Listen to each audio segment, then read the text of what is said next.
And we are live here on Hot Tag Takes. I am your host, John BRECKO. This is PJ Morin, who I don't think still is with us. How you doing? What's going on, baby? I'm doing fan-diddly-tastic. How about yourself, sir? I'm doing great, man. You had a journey getting here today, apparently. I did have a journey coming here. And train bathroom was locked, missing trains altogether. man, I was waiting for that one train, and then it didn't come. And I had to pee, and I was like, wait, no, but if I go pee, then the next train's going to come, and I'm going to miss it. So I was like, okay, I'll pee on the train. And then I got on the train, and then the bathroom was out of service or locked or whatever, so I couldn't pee. And then I had to sit in the car with John BRECKO screaming Rap God lyrics because Eminem was blasting while I had to pee. And then I got here, and they're like, oh, we're about to go live. And I was like, I have to pee. I had to go pee. Just for context, he's done Peter Griffin impressions while he's done rap songs, so I was looking to do a Mickey Mouse one. You're doing I don't think we ever got to it because I think Paula called me when we were about to get to the fast verse. She did. Shout out Paula. Shout out to Paula of Ablaze Entertainment for helping us put this together.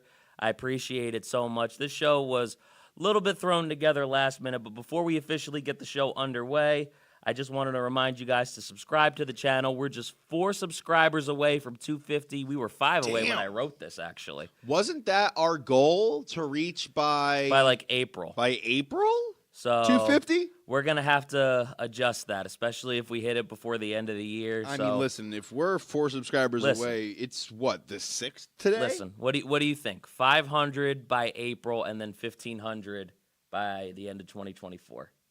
What do you think? I think those are high goals, but they're reasonable. But they're not unrealistic goals neither. Okay.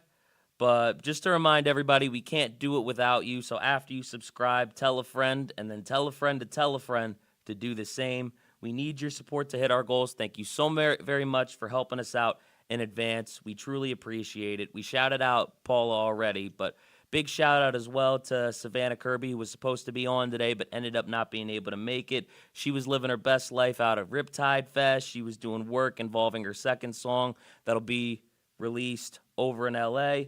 Big things are coming for that girl for sure, and I can't wait to find another day to have her on. But the guest that we're about to bring on has been a part of the entertainment industry for decades in the radio, film, television, music, and more, which we'll talk about during the show. He's won several industry achievement awards in programming during his time at the Beat in Los Angeles. He's been at the head of business development for post-production house Studio 27 in Hollywood, working with commercial clients while pitching reality-based TV programs as a creator and producer. This man has worked on pilots for Viacom, the CW, and Universal Television Worldwide, and is the head of independent studio Fastlane Entertainment. We'll talk to you about all this and more. So, ladies and gentlemen, give it up for Frank MINIACI!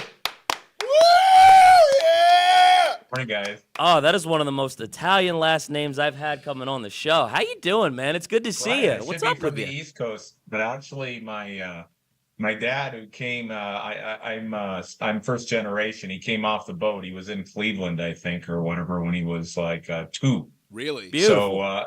So I think with the name MINIACI, I pretty much I'm representing the East Coast on the West Coast. It almost, yeah, no, for sure. Almost sounds like an Italian composer. Like you think about it, right? You think about him like conducting somewhere. I mean, listen. Yeah, well, if we do the full thing, it's Frank James MINIACI Jr. How's that? Oh, well, he went full government on me, and you were about to go Tony. I mean, listen, that's beautiful. What kind of Italian are you? Well, I'm West Coast Italian, which means I don't know much Italian. That's fucking beautiful. Right. I'm Napolitan. I'm Irish Italian. If it makes you feel better, I don't even roll my pasta. He's already disgusted. As long as you don't break it, we're no, I don't break it. It's not like a Kit Kat. John not the same BRECKO, thing. John BRECKO, if I was ever at your house and you were kind enough to make me a meal, and that meal involved you breaking the pasta, I would break your knees. It's not a Kit Kat bar, bro. Why would I do that? I would break your kneecaps. It's not a Kit Kat bar. Like you're acting like it's chocolate. Dude. Now, the only problem I know we're going to have is you're going to call it gravy, and it's always sauce. So, I mean... No, absolutely not. I call it both. I don't care. Tomato gravy? No, tomato sauce. But you know what it is? It's the gravy.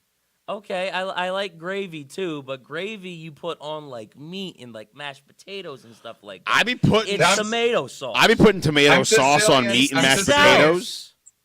Hey Sorry. guys, I'm Sicilian and Italian, so it is sauce. I make my sauce. Thank you so much. I'm See, he gets it. Napolitan, so I make fucking sauce, but I eat the gravy. Oh man, but you're doing So who good. was that guy you were talking about when you were doing the intro? I mean, is that me? No, that's probably that. That guy that's sounds probably like him. somebody cool. I don't know who the hell that is. That's Tony Soprano. Listen, have you never seen the fucking Sopranos? Hey, all I know is all of my stuff is buried underneath the bird bath. Okay. Very true. In No, case but of you- emergency. No, but you're good, And I'm man. not talking Everything- about the bodies, but that's a whole different story. Yeah, no, they go in a whole different place. They go over down by the river. Listen. He's got like a whole like river like set up like in the background, just like green screen. I think they're going like somewhere behind there. It would just be poetic. Yeah, they're sleeping with the Yeah. fucking fishies. Well, the fishes are right there. So there That's you go. right. And they're It's sleeping with convenient for you. Yo, all I'm saying is, who came up with the term "sleeping with the fishies"? Because listen, I don't know. I'm no kink shamer or nothing. But if you want to do something with a fish and that fish is consenting, I mean, I don't see nothing wrong with it. That's all I gotta say. I mean, I didn't know we were taking it there, but I mean, listen, absolutely. if the fish is consenting, You're gonna be pretty smelly by the end of that, but yeah. But if the fish is consenting and you're consenting, well, look, you probably both like gravy. There was probably a mutual interest there. Oh It's yeah. so fucking true, bestie. Oh, behave. oh, behave. Yo, I was at a show the other day, and after my set, one of the audience members pulled out their phone, and they showed me a picture on their phone that they just looked up, and it was a picture of Fat Bastard from Austin Powers. Ah, Yeah. well, okay. They were like, that's you. And I was like, no, it's not. And they were like, Sure, why- and they're like, that's you. Sure, why not? Then just walk away. And I was like, get in my belly. That's fair. I love that movie. No, but you're good, man. Everything's good with you. I mean, can't complain. I mean, it's the holiday season, so That's I right. mean, it's like I don't know. I mean, I seem to stay pretty busy, but this time of year, things like start to everybody's like getting into the family thing and Oh yeah, for sure. doing what they're doing, being really cool before they become assholes in the new year. Yeah. Yeah, that's right. They'll maybe last through like the first month of the very first month, and then that's it. Usually they get through January, okay. Then February things start to spiral. Dude, I'm kinda- so dreading the New Year's resolutioners at my gym. Oh God. I'm I mean, it's dreading like, them to you no know end. what? You know what? It's like I feel like sitting there saying, you know what? There should be an annex, right? It should be like for the 2 weekers because that's all they are. That's all they're Yeah. good for, Yeah. right? So the 2 weekers, they should have an annex off to the side. You go knock the shit out of yourselves. Find out that you're not up for the challenge. Go That's back right. to your life, and then we'll just take over what I was normally doing instead of having to wait on your ass on the machine. That's right. Oh, Yo, listen. we only have listen. 2 benches at my gym too. It's gonna be rough doing chest Oh. day for a good month. Listen, I gotta tell you, like the time that I'm having a rough time with is me and Abby were talking because I just got married recently. Yeah, congratulations. Great by the wedding. way. It's my 10-day anniversary. We're in double digits. It was such a fun Yeah. wedding. Oh my god. Oh yeah, no, I did the worm. I licked the sword. Me and Abby both. dude. The lady at the open bar carded me at your wedding. I was like, I never get carded because I have the beard and stuff.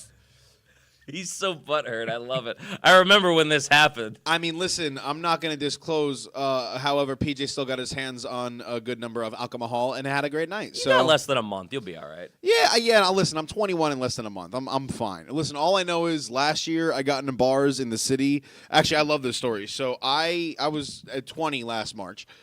During St. Patrick's Day, and I never did a St. Patrick's Day in the city, but I was like, fuck it, ginger, because I got it tied up right now, but I got the long hair, I got the beard, so I put on a suit, white button down, opened up the buttons, put on some gold chains, because leprechaun, and then I got this bedazzled leprechaun hat that we have in my house, just super shiny and whatnot, and I went to Have I this, seen that or no? I believe you've definitely seen the picture. Okay. It's actually on my dating profiles. Because I was the only one who didn't get carded going to the bar because they're like, "Oh, let this fucking guy in," and I was like, "Yes." So I got in there. I go to the bar to get a Guinness because St. Patrick's Day. You got away with it because sparkles. I'll get a Guinness. And I'm at the bar, and one of the Irish police were partying there, and one of the drunken Irish police members came up to me, and they were like, "Hello, lassie, what are you getting tonight?" And I was like, I was gonna get a Guinness, and they were like, "Fuck that, that's too expensive. We're gonna get you Bud Light, guys. We're drinking with the leprechaun." And then I got hammered with the Irish police as an underage person, and it was the most fun I had ever had ever. That does sound pretty cool. Dude, it was. I have a picture of me drinking with all the Irish police members. Nice. And that they all look hammered as shit. And it's on all my dating profiles. Literally, all I was about to talk about was, the fact that Abby wants me to invest in like a home gym and stuff like that, and that's what I'm having trouble with compared to the 2 weekers. But like, this just went in a whole different direction. That was great. The home gym listen, you don't it gotta actually wait makes for a nice place to dry your clothes when they're still wet. Yeah. That's right. Yeah. No, 100%. A home gym. I mean, listen, what's nice about a home gym is you clear out that room, you get it all ready, you get the gym equipment that takes up a little bit of the room. And then after you work out in there maybe like once a week for like a half hour for a good month, then, you work out in there a little less. And then you realize, I have stuff that I got to put places, and then you just start putting more and more stuff in there. And then you have a nice little storage room. So end of the day, you clean out a room for more storage. Literally, all I need at the end of the day is probably a place to do cardio and a dumbbell rack, and that's pretty much it, and then I'll go from there. What I need at the end of the day is a cute lady waiting in my bed for me to say, "Oh, hello, how are you doing? Oh, you're so funny, and you did such a good comedy tonight. Take your pants off." I know, and then I got to think. I know, but after that, then I got to think about the other stuff. That's accurate. All right. So After 5 minutes is over, then you got something else you do. Yeah, it's like, I did a tight 5 tonight, and now I'm going to do a tight 5 when I get home. You know what I'm saying? Tight 5. Yeah, no, I did a tight 5 on stage, now I'm going to do a tight 5 in my bedroom. This is where I kill it. This is where the set really matters. Oh, yeah. Here's the question, though. When I get home, am I going to bomb this tight 5, or am I going to kill? I mean, what are we talking about when we say bomb? That could have many meanings here. Well, I mean, bomb could either be a really good thing or a really bad thing. I meant bomb as in, oh, sorry, it was too fast. My bad. Did you like it? I'm kidding. I'm sorry, PJ. I'm sorry for your loss. Dude, listen. You listen. You know what? You know what? Hold on. I'm an advocate for this. They always talk about the men who finish too fast and how that's a problem, right? You know what really sucks? Having it be hard to finish. Get yourself a home gym, everybody. You may not have that problem as much. But, Dude. So the first thing that we got to talk about is obviously the studio that you're ahead of, Fast Lane Entertainment. I'd like you to tell us a little bit about this independent studio that you oversee, that you own.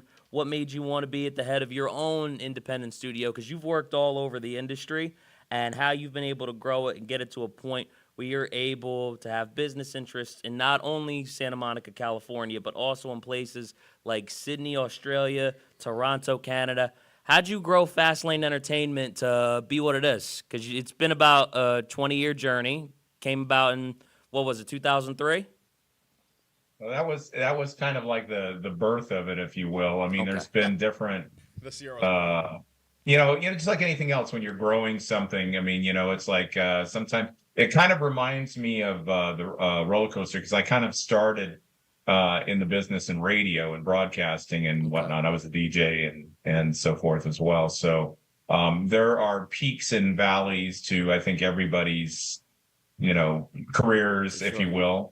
Same thing with the studio. I mean, it's like it's not, when you think of it too, it's probably not like the way that somebody would think. I mean, a lot of production companies, sometimes they're just PO boxes, right? And then you'll go to the set or you'll whatever, and there's like it's almost kind of like a construction crew, and so forth. So you have like 60 people there on set, or you have it depends on if you're doing a commercial, movie, television show, whatever the deal may be.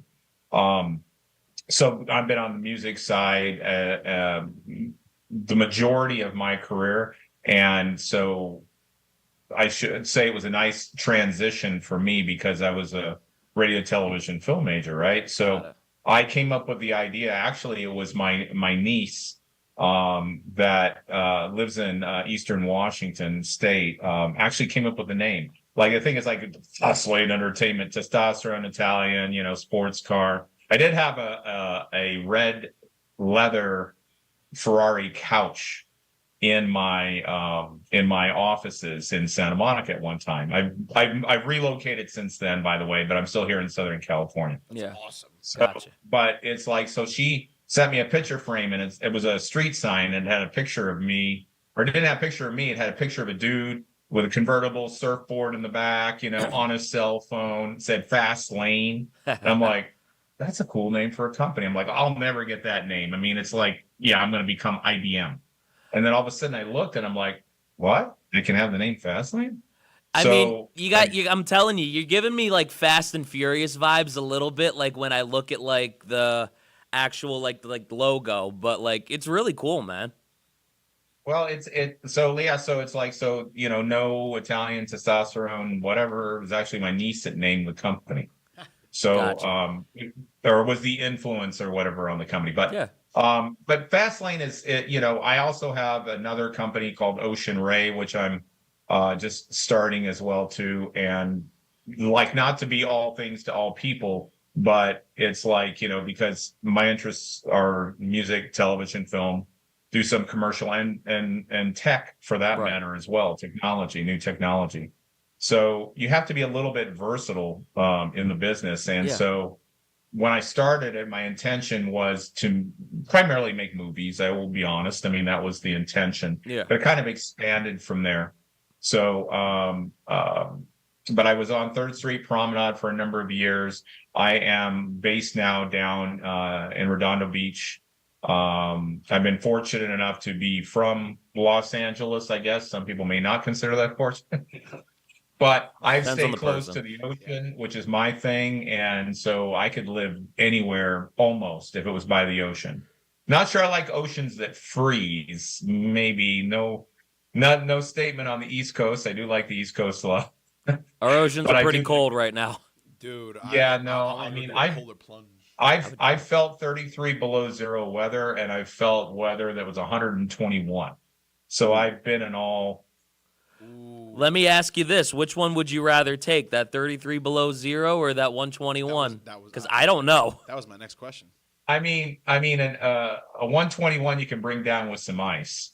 Yeah. Okay, it's a little bit different than scraping the ice. So, I mean, I've done that before. I'll never forget first time I was in Dallas. I mean, because I did radio in Dallas and Los Angeles. And the first, it was 1 below zero in Dallas, if you can believe that. Wow. And so I was out there, and rookie mistake. So, I mean, you'll probably laugh at this. So what do? I was like, the glass is frozen over. The locks are frozen. I'll just get some hot water. I'll boil some water, and then I'll just dump it on there.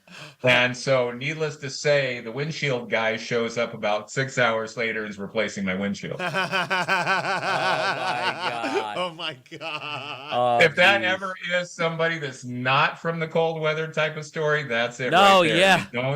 You don't That's do a that. terrible idea. Oh, I mean- dude, I can literally just tell you, when I come out from doing lessons in the winter, because I'm a swim instructor, that's my full-time job. When I come Okay. out from doing lessons in the winter, it'll take about 10 minutes, and when my hair's long, it'll freeze. Like, it'll, like, meld together. Yep. Because you've had this problem. I have long hair. I feel you. Yeah, you probably had your beard freeze, too. Not yet. No. No? No, because what's it called? The last time I shaved was in like April. Okay. So I haven't had long beard during cold yet. Or during cold and wet yet. This is my first okay. year of long beard during cold. All right, I got it. That makes total sense. Dude, listen. Hey, you I'll- know- Because I've had it a little bit when my beard's like been long, like when it's gotten to its longest. But like, I would have thought you would have had that. Dude, I'll send you a picture when it happens, dude. That'd be so Viking, having a frozen beard. Ah! I love that. Yeah, I know nah, you'd be that'd on the pretty next, cool. like, the Game of Thrones. I mean, Yeah, coming to the next episode. Yep. Looked like you walked right off of it, but that's something they should put in like a men's care products, right? They've got all these products or whatever now for guys. why don't they have like an antifreeze that like sort of, but like it's like, got vitamin E in it or something that keeps your beard from freezing. I don't know. When I hear antifreeze and beard, all I hear is carcinogens. That's what I hear. I feel that. Well, I'm not talking about something you get down in AutoZone, but I'm saying is, maybe like at the whatever. No, But no, no. but so- I get so where back- you're so- going. I get where he's going with it. I'm seeing both sides of this right now. I also see both sides. I'm just busting balls. I love it though. No, Well- but so actually, it was always kind of my thing. I mean, it's like I worked for big broadcasters and whatnot, and I just kind of thought, and I started off as a performer. I was a DJ, so I was on the front side, if you will, and so forth. Yeah. Did a few reality shows that I'm not going to go into detail on. Few involved hot tubs and stuff. Everybody's done a few of those. And, Nice. That's okay. It was fun at the time. But it was the funny thing is I was working it from the inside out. I'll leave it at that. So anyway, but no, I decided that I like the idea of like being creative and coming up. I have what do they say? What is the word? I'm like, not control issues, but whatever. But I like to like and I'm Italian, so I'll talk with my hands. But I mean, I like to have like every aspect. I like to have it all in place. I like to have it all in front of my hands. So I went to I put on my producer's hat. I think anybody can be a producer pretty much. It's like, that term gets thrown around a lot out here, but I just felt really comfortable being sort of like overseeing everything. And I felt like, well, this is a great way that I write, I can tell a story from the other side of the camera and so forth. And so that's what kind of led me to like, well, instead of doing it for someone else, I'd rather do it for myself. For sure. Fair. No, that makes all the sense in the world. I will tell you this, anybody, that's in business for themselves, as we know, it's like, oh yeah, I'm in business myself. I don't have to worry about that paycheck. It's like, no, it's like, yeah, you may be sort of in control of the money, but there's somebody that's always in control of that flow. And when that happens, then you're working extra hours and then you're struggling sometimes trying to get the funding that never came in. When COVID hit, I had like a major investor that was coming in and I had several projects and it just all went. Yep. Yeah, no, I know a few friends who are in the industry, specifically film, and I can't obviously speak a whole lot on it, but they had some things moving with a very household name production company, and COVID hit, and then the guy who he had for the lead passed away. The other two were like, if he's not doing it, we can try to find someone else, and then they couldn't, and now it's just back to the drawing board. So, and I was a very big fan of this film, of the whole concept of it, and like I saw the concept trailer, I was very looking forward to it, and now it's just because COVID. Yeah. So I feel you. No, And then we had a strike, so it's like didn't help things. No. It's like, hey, let's come out of the deep freeze and then let's go right into a picket line. So yeah, really. It's like whatever. So it's had its highs and lows, but like in the new year, we're going to be relaunching a lot of it and. Yeah. I'll let you ask some of the questions, but I'm doing more with music now again. Music is always, since I kind of cut my teeth in music, you can pretty much rely on the fact that anything I'm involved in visually will have awesome music scoring, whatever the hell it is, just from that reason, because my first love is music. So really, is that why you got into radio? Because you said you were in radio first. I was a club. I did the SL 1200 Mark IIs. I started with the turntables. Okay. And so I DJ'd and I ran a record pool and all of that stuff for a while. And then I just kind of worked my way in the door. It was like hilarious when I think about it. It's like, I think about all the times that I came up with a position that didn't exist.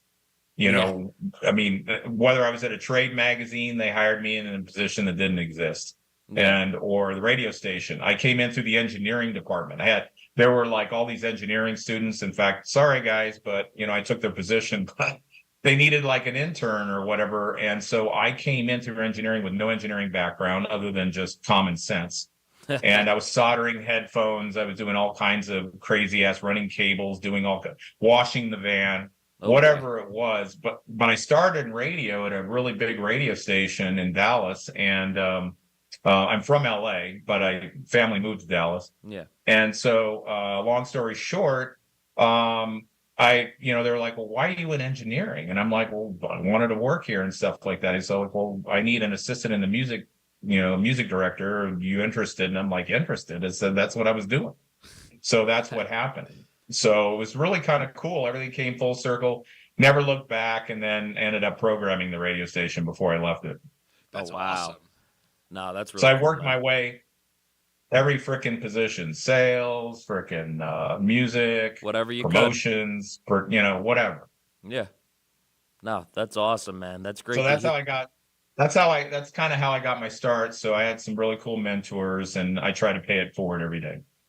Yeah, Awesome. that's really cool hearing your story, especially where you are now, all the big, stations and different production companies that you've worked with. That's really cool to hear how you got your start. So thank you for sharing that 100%. And there's many different directions that we could go with this interview, especially after talking about Fast Lane Entertainment for a little bit. But as we talked about, that came to exist just over 20 years ago. But something actually came before that, which was Celebrity Edge. Talk to us about how becoming an independent promoter after leaving R&R hit makers and marketing artists like Ice Cube and Stone Temple Pilots led to a global full-service satellite radio tour and entertainment company of celebrity interviews. How did one thing lead to the other? Well, it's kind of It's a loaded question, I know, but no, it's cool. It's really kind of funny, man. It's like, I'm just like, I don't know, I'm just a curious kind of guy, right? So, Right. I'm always interested in other things and so forth. Most of them, I've been lucky. I've been in the entertainment industry, for better or for worse, for a long time. So, actually, okay, so I'll do this really quick. So I went from radio, which then I helped sign on the beat in Los Angeles and so forth.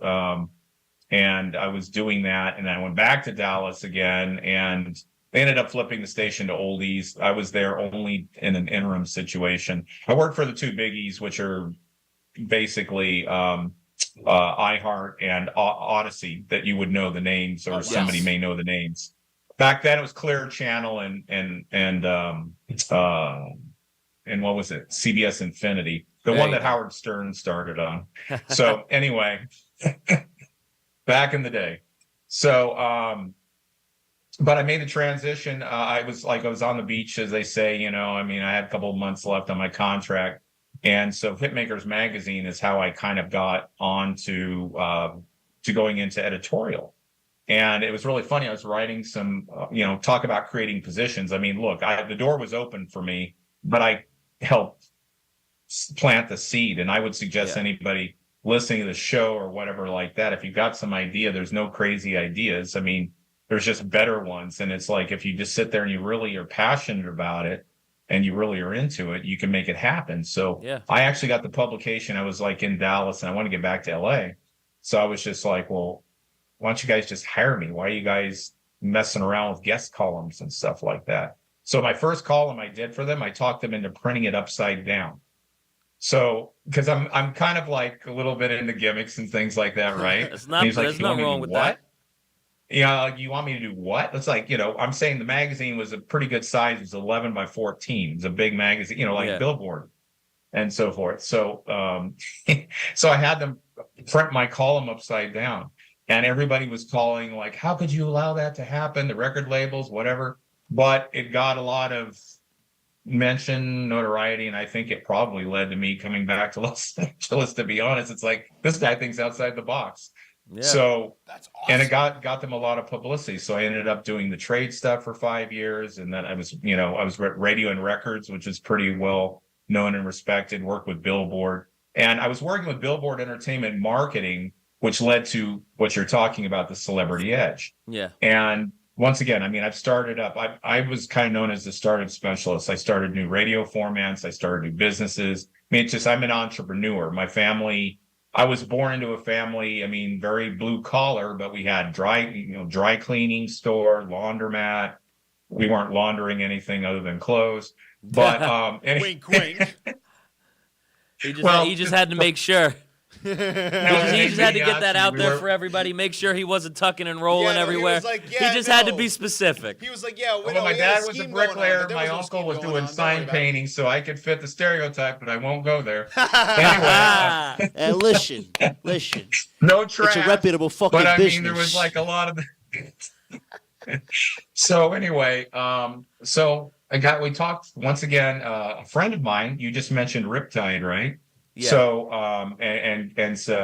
Kirby that just got through performing actually for amazing Ablaze artists that performed down there. So that the guy that works at Odyssey that put on Riptide was my business partner, Vaughn Freeman. And so we came together at the time. He was in Los Angeles. He was there at the time of Rick Dees, back in the heyday, and then also the next, LNK and some others and then Ryan Seacrest and so forth. Yeah. So not to drop a bunch of names, but needless to say, we were like, okay, he had this idea and we just expanded on it. Next thing you know, we built a studio and whatnot. And then we were doing satellite radio tours and things like that. So we had guests on. We had Jean-Claude Van Damme. We had Warren Beatty. We had, oh my God, the first time I met Catherine Zeta-Jones. I mean, it was like, I was just like, I already had pictured her in that bodysuit, right? So, I mean, I'm like seeing her, right? And I'm just like, they were like, everybody's watching me, man. It looked like I probably was just melting on the floor or whatever. But she was so cool. And she actually cursed more than I did. So we effing got along really well. Needless to say, did that for a period of time and so forth, and then did independent music promotion. I'm still kind of like teetering the line, and I'm like going, do I go into music supervision? I don't know your guests or people that are watching, if they know some of these positions, they might have heard of them. Yeah. But a music supervisor like that would score or would actually place the music for the scenes and so forth. I thought that was a natural transition and so forth, but then I got involved with other artists. I mean, I managed up and coming artists. I don't want this to sound like a run-on sentence, but we can talk about Paula Ann in a minute too, and Ablaze and some of the other stuff. But because she got me hooked with the charity that she was, because that's the one thing. Like I said, in paying it forward, it doesn't just mean like helping somebody, which I have helped. Like people somebody wanted to fire somebody, they didn't understand them and so forth. I would promote them, piss people off, and then they would say how valuable they are. I look back and then they were the vice president of a record label. So, I mean, I got it right? Yeah. So awesome. You never really know somebody. You just got to take the time to get to know people. This is that type of business, right? It's we communicate, right? You guys communicate with, with your listeners, with the people that you're sharing interviews with. So this sounds like a long run-on sentence, but I'll break it so you can go to the next question. But I started that, but then it's kind of like anything else. I got curious and, eventually it led to me having Fastlane. But while I've had Fastlane, and you haven't mentioned the number of years, there's times when it was sort of not dormant, but not really doing that much. Yeah. And that's when I was doing some other things too. I was working with independent artists and helping break some of them. And yes, I did break a lot of artists back in the day. I won't want to name drop. It's up to you. But I mean, it's not a big deal because if anything, I was just really passionate about the music and so forth. And I just got smart too, and then realized, you know what, I got to make money at this too, because, nothing wrong with when you love something, a lot of times they say the money follows, but it also follows when you put a shoe up someone's ass and saying, I need to be paid. Yeah. That's how the money follows. Yeah, generally. They tell you when you love something, the money follows, but they don't explain how. And a lot of times that's how it follows. Yeah. So that's why I think I was on the other side, because I was like, okay, so as a performer, I got to wait on my check, and then their company goes under, or the production goes under, or thing goes under, or they change formats, or they do this and that. And I think that's what kind of led me, because we started, like, I was born into a family that, they were entrepreneurs. We had our own business, right? I'm very middle class, not, just, getting by. But nonetheless, I was kind of born into that. So I've always been somebody that's like, you know what, I'm in charge of my own destiny. So while I can work for companies, make money, we all have to survive. I mean, it's like I want to do my own thing. So bringing the whole thing full circle, that's Fastlane, Celebrity Edge, and some of the other things that maybe you see in my bio or that you know of came about. So I always try to have my hand in what's going on, while I'm also interested in other things as well, too, that somebody else has. Yeah. Okay. No, 100%. I love that. So I do want to bring up two things. If I didn't glaze over everybody on that, that was like a long. No, there was nothing wrong with that. I loved all the information you gave. I loved it. I enjoyed hearing it. I was sucked in. I was just taking it all in. I was soaking it all in like an info sponge. Yeah, and that's how you should be, man. And that's a good thing. Of course. I'm young. I need to learn. I'm 20. I started radio when I was 15, working on the morning show. Awesome. So I was in high school when I started. And then, of course, you can only imagine the slave labor, being an Italian kid. I'm buffing floors at 9. I'm hanging drapes at 11. I can't imagine that. I'm like, wait a minute, what is this? And then, of course, Italians, we love our gardens and our freaking vegetables and stuff. My dad's growing tomatoes on the vine and stuff. So they're out there, they're planting flowers or doing shit. And I'm like, well, what am I doing? What do you mean, what are you doing? You got the weeds. There's the weed puller. Go down there and pull the weeds. That's right. So that's, I guess, what young kids do. They do the crap work. Yeah, no, starts with that 100%. But again, there's two things that I want to go into that, you brought up. You brought up your family being entrepreneurs and you kind of being born into that, giving you that mindset. And we'll go into the charity after this. Do you feel like that kind of gave you a little bit of an advantage growing up, just around a family that was starting its own businesses, that were entrepreneurs? Do you feel like you had a little bit of an advantage being born into that? I mean, yes and no. I mean, I was a chunky kid, so I was picked on. So, I mean, which will lead into the charity part. Same.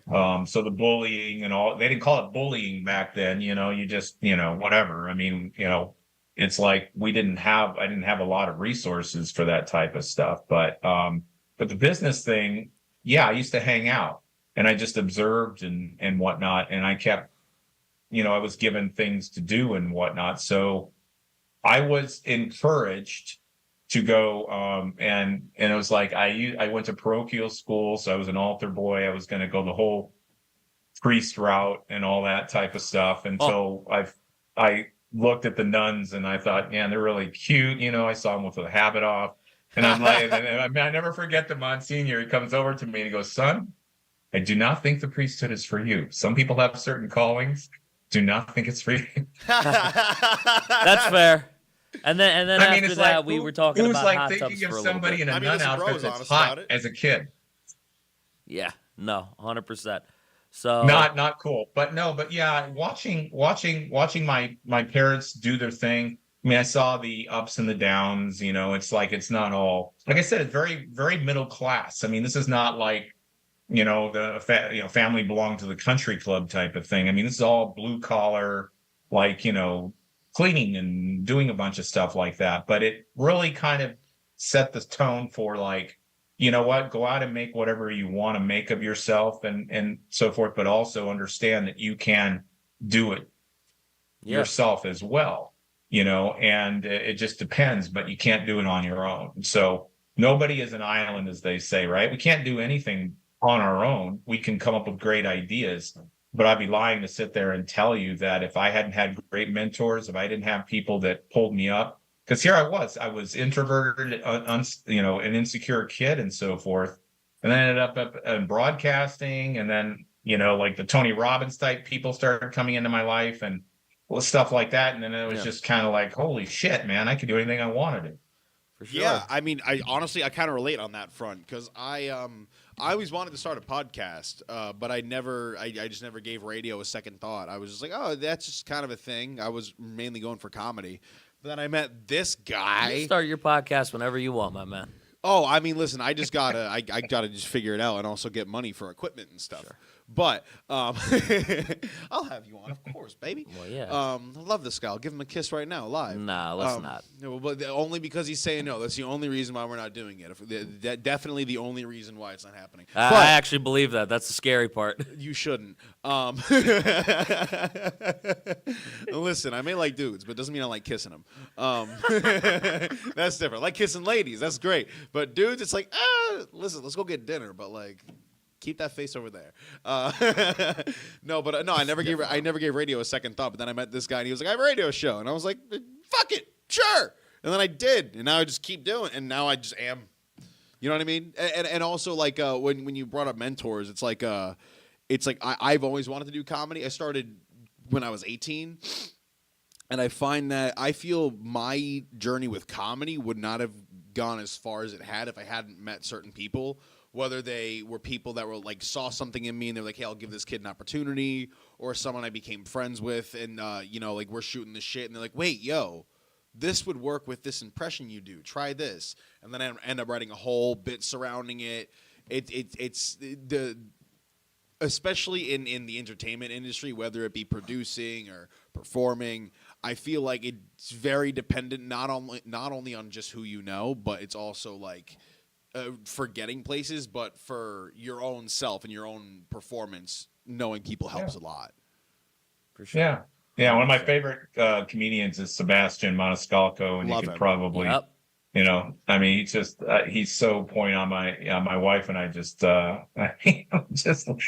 watch it again and again and again and again. It's just like, I mean, I think he's one of the modern day. He's the biggest comedian I think right now. Period.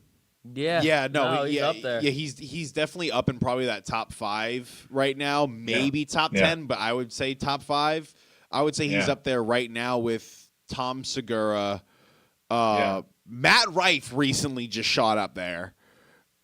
Shane Gillis also recently just shot up there. Mark Norman is also doing his thing, and I've been a big fan of Mark Norman since before he blew up during COVID. So from seeing him just like do like consistent like little gigs in Jersey, not that I saw them live, but like I would see the ads and shit. Him doing like small little gigs in Jersey, and now he's like world touring with Burt Kreischer. I don't know. It gives hope to the little guy. It's like, we can do it too.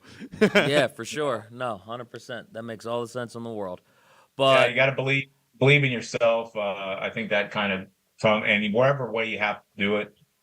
I mean, I listen to motivational stuff and whatever else as well too. I mean, if you have to, and it's just like the thing I used to say is like, hey man, I literally brainwashed myself into having the confidence, but it's like anything else, right? It's like once you start doing it, the more you do it, it becomes second nature. And then before you know it, you're not thinking about it. It's kind of like radio. I used to hate this. I always use this analogy. It's like, radio, a lot of people, I use the headphone thing, right? Well, none of us have headphones at the moment, but like in the day, it was like a headphone, and then you sound just like this. And then you take the headphones off, and then you're like talking like this. It's like, I mean, it's like you need to just, once you have that confidence and you become relatable, you become less a caricature of the radio guy or whatever it is. Or really. Hello, and you're listening to Hot Tag Takes on 101.5 PLJ. Oh, I love the voiceovers. I mean, that is one of the things that I used to do. I used to do the movie phone guy back in the day or whatever like that. Brought to you by the Los Angeles Times and KLOS. Who's the ring announcer guy for boxing? What's his name? Oh yeah, what's his name? Oh, not Don King. What's his name? Trying to think. I mean, it's funny. I'm ready to pull down the. Let's get ready to rumble. That's what you got me thinking of. Oh yeah. Shit, I blanked out. Listen. Oh, Michael Buffer. That's who it was. Okay, Michael Buffer. Listen. I as great as Michael Buffer is, I kind of like Bruce Buffer a little bit better. You know what I mean? because his voice is just like so scratchy and it just sounds so passionate, and like I just enjoy it. Yeah, no, Like that's accurate. I enjoy announcing for the UFC so much more. Yo, well, one of those voiceover things that one of the ones that I can do is that in a world. That's one thing I true. want to do one day before I die. I want to voice. Yeah, over, well, you like the late great Don LaFontaine, and there's like John Wells, and a lot of those names or Yep. whatever like that. It's like, in a time before there was time, existed complete darkness, and out of the darkness came pitch black. until one Well, if day, the There big was a bang. light. And then things Anyway, formed from the but- light. And in the distance we could see. I don't even know where I'm going with this. Then you got the streaming things too, or television or whatever you want to call it. And it's like, hey, coming up, it's another episode of whatever. And they sound like, okay, man, take the helium out. Yeah, right, really? Try to get the Minnie Mouse Like- impression out. Oh, boy. Oh boy! It's like they got like the cattle prod somewhere because I'm so happy to be here on tonight's episode. No, but Anyway, anyways, I got lost in all that for a second. Fair. That was cool. don't worry, I get lost. I get lost all the time. I love Lost it. in the sauce, not the gravy. That's right.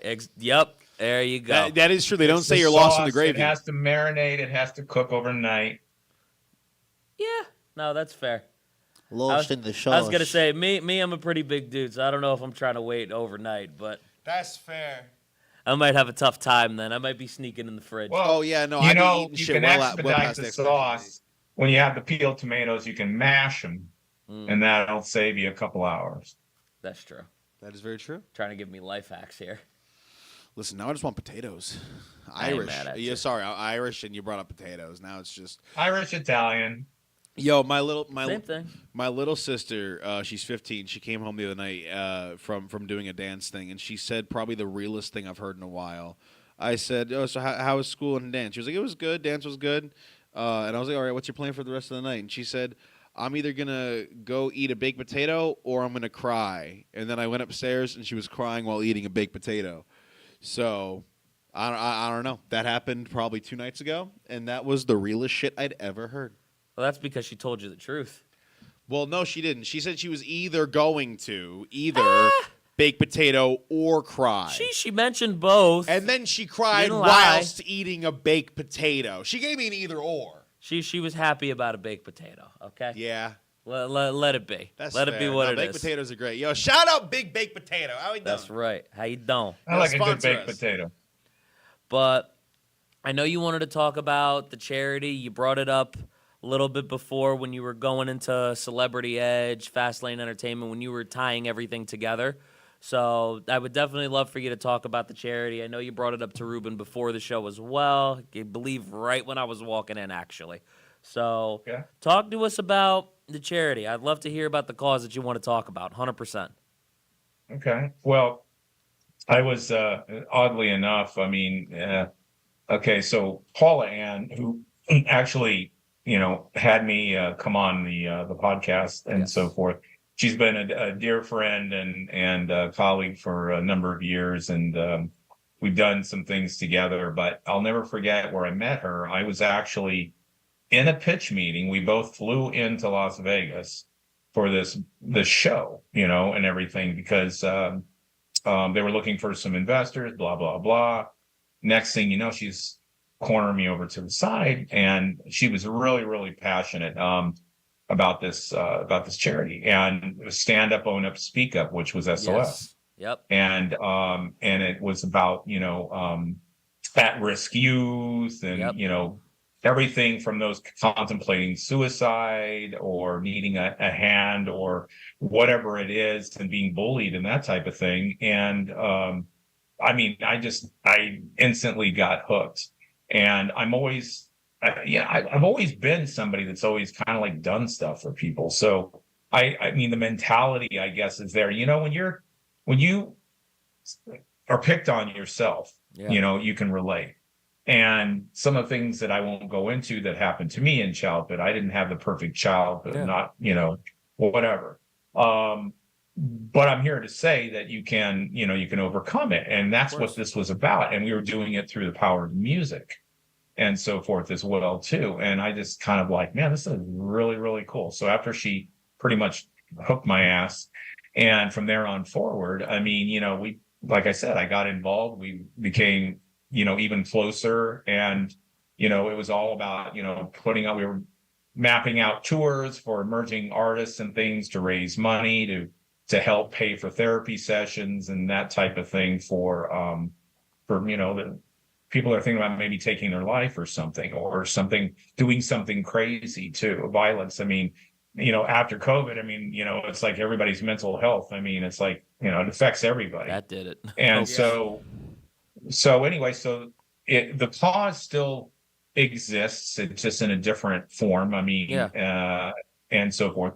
But it also led to some other things as well, too. There's a Lions to Lambs, which is another, and this actually benefits those that or helps them assimilate from being human trafficked. That's like the thing of the day right now, right? Yeah. So, people talk about like, whatever, and it's just kind of like, well, the survivors, I mean, they can't just, it's like PTSD. I mean, it's like the veterans that come back, from war or whatever, Middle East or whatever the hell's going on. And so, so that we're talking about right now as we speak, doing working with that organization, a great organization, and doing a concert, charity concert, and so forth on a big scale, a festival, more or less, if you will. And with the proceeds, they're going to build housing and so forth, so that some of the those have been human trafficked can assimilate back into life and kind of like get their bearings and so forth. But anyway, I'll just sit there and say that, I mean, I have things that I'm passionate about. I've had family members. I mean, we're not going to not make this depressing or anything like that, but I've had like, my dad died of cancer. My brother died of leukemia. I mean, it's just like, I mean, there's things that are near and dear to me and so forth. But the thing that I think that's always important is giving a hand, a hand 100%. up. Right? A hand out is great with a hand up, because then that gives somebody where they feel good about themselves and productive, and they can go on and move forward. And when somebody's like in this case where they, don't even know if they want to live tomorrow or whatever, they don't have what access to, they don't have like what I had. I mean, it's like I may have been middle class, may not have had everything, but I still had some things. There's always people that are in worse shape than we are, and we need to be kind of grateful for that. So I think out of that gratitude, I think out of seeing her passion, out of seeing the things that we can do to make a difference. So so I'm kind of like jumping around a little bit, but I'm just saying is like, so Stand Up, Own Up, Speak Up, SOS is still the, I don't know what's going to happen with the future of it, but it still lives on. For sure. And the same thing with Lions to Lambs or any of the other charities and so forth, because the company Ablaze Entertainment that I mentioned at the very beginning, that had artists that were down at the Riptide Festival and so forth, so I work with Ablaze as well outside of Fastlane, as Fastlane and also independently. And once again, these are emerging artists, and some of these emerging artists have stories to tell as well. Yes, they do. I mean, they've not had things handed, the silver spoon handed to them. No. Like a lot of, everybody kind of thinks it's like, oh, well, they had help or whatever like that. It's like, no, they didn't, and so forth. So that that company is amazing. And in the new year, I mean, Paula Ann and Dwayne together started Ablaze.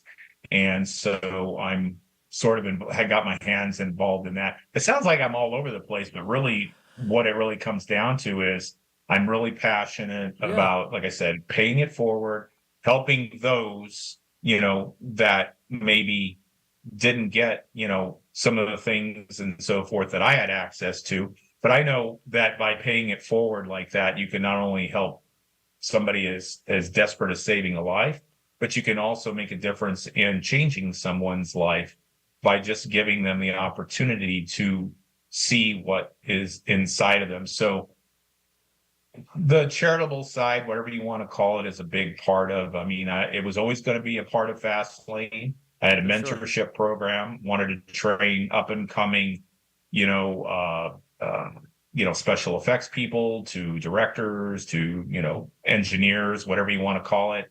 When I was in, dealing with other entertainment vehicles and so forth, I had interns that ended up becoming an assistant that ended up going on and getting a job. So I've always kind of had that mentality, I guess, if you will. So I'm not sure if that got us all over the place, but it's just, it's probably the reason why I'm also on the podcast at the moment as well, too, is Paula was, like you said, I think Kirby was going to try to be here, and she just had, I mean, she's just phenomenal artist. I mean, absolutely. Paula's got, I mean, she's got Ryan, she's got Alexis, she's got Rhonda. There's a lot of great artists, and I'm sure they'll be on your show at some point. But a lot of them have already. Kirby had a hell of a week, man. She was just with a producer. She did, man. I was with David Foster here in Hollywood in the studio, and then she flies out to South Florida, Riptide, one of the biggest festivals, music festivals, and Jelly's on there, and Black Keys and whatever. I mean, it was just 2 days, and then she's like back doing her thing, and I'm just like, shit, this girl just had a week. I was gonna say after the week you've had, it's all good. You do your thing. You get back to work. You do what you got to do. You had an awesome week, dude. Yeah, she did. But Paula's always had like a really good eye for talent. Yeah. And she has the biggest heart, as you know. Oh my God, if it's animals, if it's children in particular. I mean, those two, I mean, probably anything. But I mean, if there's two things, I mean, it's like at-risk youth, let's just call it. And or in this case, human trafficking, same thing. Yes. I mean, same kind of vibe or whatever. And animals. Oh my God, Paula's like, she sees a stray on the site. I don't know how many animals she has on her property. Oh man. But she's a wonderful person. But anyway, so that kind of led to some of the things that I'm doing. I mean, I have some thoughts that I want to do once again about mentorship and scholarship programs and things like that down the road in the new year as things start finally taking off with the television and film in addition to the music. Yeah, when you do come back on, because I've enjoyed having you on, I definitely do want to have you back. We definitely got to talk about that 100%. But before we go, I did just want to say, I have noticed, the big heart that Paula has and the passion that she has for SOS that, she kind of puts out there, because it rubs off on other people, and you can see it. It's rubbed off on Alexis Marrero, Savannah Ray. It's rubbed off on Seth Bunting, I think, as well. It's rubbed off on a bunch of people that I've had on here and people that, I'll probably have on here in the future. So I did just want to say that I see the passion, and I see that it rubs off on you too. So I appreciate that as somebody, who went through bullying, who, went through depression, has gone through issues with anxiety, even recently that I had to take care of. You remember that from about a month and a half ago. Remember that? But other than that, I really just want to say I appreciate having you on. I could tell you're a great storyteller, by the way, because you have a thing for tying everything together. And just as somebody who comes on the air and interviews people, I genuinely appreciate that. So I do want to say thank you for that. Thank you for your passion with helping others and your passion in the industry. And thank you for being on here today. I appreciate it. I would love to have you back 100%. Oh, absolutely. Also, one thing I did want to say is the whole pay it forward thing and helping out others. That is one thing I very much respect about you. Because that is something that I also try to do in my own life, where it's like, what's it called? I run a showcase show that's monthly, right? And I try to put on, like, it's nice. I've been doing comedy for long enough to the point where there are some people that started after me. And even though they're older than me, it's like I get to see where they were when they started and where they are now. Because I also run like 3 open mics, so I see them here a bunch. I will also say this just for you. Everybody come to the Garwood Rest December 30th around 8 p.m., right? 8 p.m. start time. 8 p.m. I'm wearing shoes with spikes on them that I pranked my wife with at our rehearsal dinner. Dude, so listen, check that out. We got John BRECKO, Vin Baker, Kyle Colorado, a bunch of other comics. Oh, dude. on that list. There's a handful of great comics, but either way, I flew that lineup by a few comics whose judgment I very much trust, and they were like, "That's a fucking killer lineup." So I'm very much looking forward to that. Lineup. But aside from that little advertisement in Garwood, New Jersey, excuse me, about a 30-minute drive south of Newark and about an hour north of Trenton and about 30 minutes west of Staten Island. So that gives you drive up, man. That gives you an idea of where it is ish. We just dropped the pin in that. Oh yeah, exactly. Oh yeah. By the way, click this link. No, I'm playing. But that is one thing I try to do because it's like when I started comedy, it's like I kind of got boned with that, like, 6 bringers for 5 minutes. And I never did those, but I've done like 3-person, 4-person bringers. He says that, before. but he met me at one of them. No, I know. I've done 3-person bringers. I've done 4-person bringers before. I've gotten boned out of doing those bringers. One time my bringers got into an accident, and I took the train, and so I didn't have my bringers. That was the show I met this guy at, because I instead just decided to loiter outside of. Leave me hanging. Loiter outside of the venue, because I was like, I'm not wasting a trip to the city. Fuck that. And then I met him. So yeah. But I saw so many comics get like dicked out of spots or just screwed over, and it's like, dude, it's free. It's a free show, free tickets. Just come on by. If you're new and you're funny, take a spot. It's like I love giving newer comics opportunities because it's like I hate seeing people have something they could really do something with and then stop doing comedy because they just didn't get the right opportunities. Yeah. 100%. I mean, the thing that's awesome is like when, because we all have the capacity to be like decent people, right? Yeah. And so forth. There's so much like, today, man, it's like, it's whack. There's this side, this side, whatever the deal is.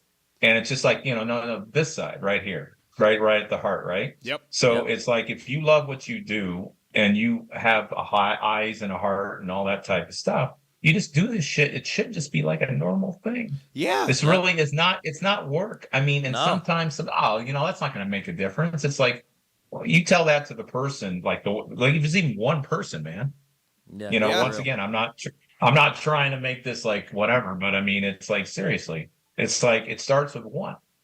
It's like today is today. You don't, you have to be present.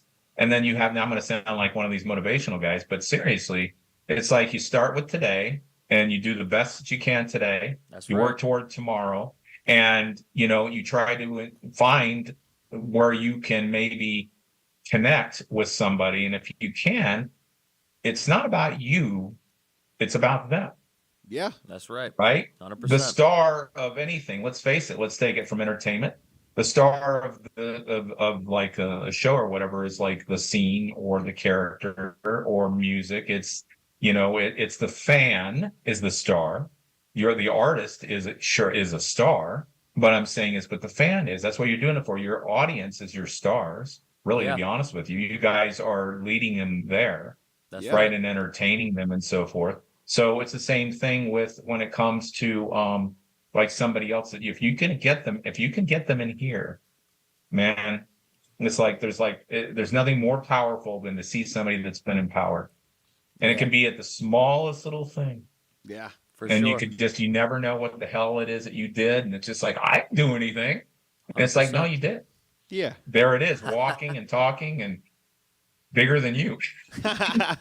Yeah, man. No, you're 100% right, though. And I appreciate you saying that. And I think a good way to kind of tie it all together is just to say that it starts with relationships. So starts with relationships. With that being said, it's all about relationships. Yep. I want to thank you for coming on. I really, really appreciate you being here. Everybody, this has been Frank MINIACI right here on Hamilton Radio. If I can find a date for him to come back, this man will absolutely be back. Myself, John BRECKO, PJ Morin, Hot Tag Takes. Woo! Yeah, buddy. Oh, what a